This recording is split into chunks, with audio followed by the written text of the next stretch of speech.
ಶ್ರೀಲಂಕಾದಲ್ಲಿ ಕ್ಷಣ ಕ್ಷಣಕ್ಕೂ ಸಾವಿನ ಸಂಖ್ಯೆ ಏರಿಕೆ ಆಗ್ತಿದೆ. ಶ್ರೀಲಂಕಾ ಪ್ರವಾಸಕ್ಕೆ ತೆರಳಿದ್ದ 5 ಜೆಡಿಎಸ್ ಮುಖಂಡರು ದುರ್ಮರಣಕ್ಕೀಡಾಗಿದ್ದಾರೆ. 7 ಮಂದಿ ಪೈಕಿ 4 ಜೆಡಿಎಸ್ ಮುಖಂಡರು ಬಾಂಬ್ ಸ್ಫೋಟಕ್ಕೆ ಬಲಿಯಾಗಿದ್ದಾರೆ.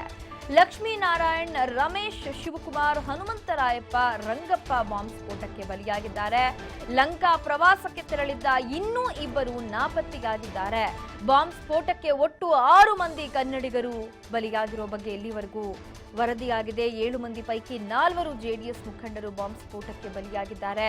2 ಬಲಿಯಾಗಿರೋ ಬಗ್ಗೆ ಅಧಿಕೃತ ಮಾಹಿತಿ ಲಭ್ಯವಾಗ್ತಾ ಇತ್ತು. ಇನ್ನು ಮಿಕ್ಕದವರನ್ನ ಕಾಂಟ್ಯಾಕ್ಟ್ ಮಾಡುವಂತಹ ಒಂದು ಪ್ರಯತ್ನಗಳು ಕೂಡ ನಡೀತಾ ಇತ್ತು. ಆದರೆ ಇದೀಗ 7 ಮಂದಿ ಏನು ಪ್ರವಾಸಕ್ಕೆ ತೆರಳಿದ್ರು ಅವರ ಪೈಕಿ 4 ದುರ್ಮರಣಕ್ಕೀಡಾಗಿದ್ದಾರೆ ಅನ್ನುವಂಥ ಅಧಿಕೃತ ಮಾಹಿತಿ ಲಭ್ಯವಾಗ್ತಾ ಇದೆ.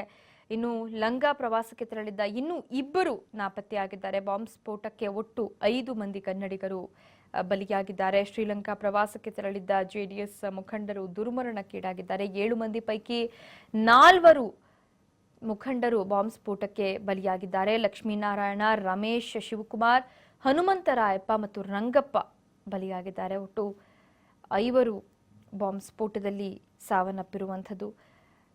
ಕಾಚನಹಳ್ಳಿ ಗ್ರಾಮ ಜೆಡಿಎಸ್ ಮುಖಂಡ ಲಕ್ಷ್ಮೀನಾರಾಯಣ ಇವರು ಕೂಡ ಬಾಂಬ್ ಸ್ಫೋಟದಲ್ಲಿ ದುರ್ಮರಣಕ್ಕೀಡಾಗಿದ್ದಾರೆ. ಮತ್ತೊಂದು ಬೆಂಗಳೂರು ಜೆಡಿಎಸ್ ಮುಖಂಡ ವಿದ್ಯಾರಣ್ಯಪುರ ಇವರು ಕೂಡ ರಂಗಪ್ಪ ಅಂತ ಹೇಳಿ ಇವರು ಕೂಡ ದುರ್ಮರಣಕ್ಕೀಡಾಗಿದ್ದಾರೆ. ಜೆಡಿಎಸ್ ಮುಖಂಡ ಹೋವೇನಹಳ್ಳಿ ನೆಲಮಂಗಲ ಶಿವಕುಮಾರ್ ಕೂಡ ಮೃತರಾಗಿದ್ದಾರೆ ಅನ್ನುವಂಥ ಮಾಹಿತಿ ಸದ್ಯ ಲಭ್ಯವಾಗ್ತಾ ಇದೆ. ಅವರ ಕುಟುಂಬಸ್ಥರಲ್ಲಿ ದುಃಖ ಮಡುಗಟ್ಟಿರುವಂಥದ್ದನ್ನು ನೋಡಬಹುದಾಗಿದೆ. ಇನ್ನು ಅವರ ಕುಟುಂಬಸ್ಥರನ್ನ ಹಲವು ಮುಖಂಡರು ಭೇಟಿ ಮಾಡಿ ಅವರಿಗೆ ಸಾಂತ್ವನ ಹೇಳುವಂಥ ಕೆಲಸವನ್ನು ಕೂಡ ಮಾಡ್ತಿದ್ದಾರೆ.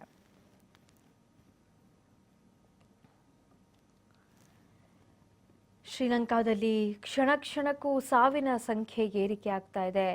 ಕಾಂಟ್ಯಾಕ್ಟ್ ಸಿಗಲಿಲ್ಲ ಅಂತ ಹೇಳಿ ಆತಂಕದಲ್ಲಿದ್ದ ಕುಟುಂಬಕ್ಕೆ ನಮ್ಮವರು ಸತ್ತೇ ಹೋಗಿದ್ದಾರೆ ಅನ್ನುವಂಥ ಒಂದು ವಿಚಾರ ಗೊತ್ತಾದಂಥ ಸಂದರ್ಭದಲ್ಲಿ ನಿಜಕ್ಕೂ ಅವರು ಅತೀವವಾದಂಥ ಒಂದು ದುಃಖದಲ್ಲಿದ್ದಾರೆ. ಮುಖಂಡರು ಭೇಟಿ ನೀಡಿ ಅವರಿಗೆ ಅವರ ಕುಟುಂಬಸ್ಥರಿಗೆ ಸಾಂತ್ವನ ಹೇಳುವಂಥ ಕೆಲಸವನ್ನು ಮಾಡ್ತಿದ್ದಾರೆ.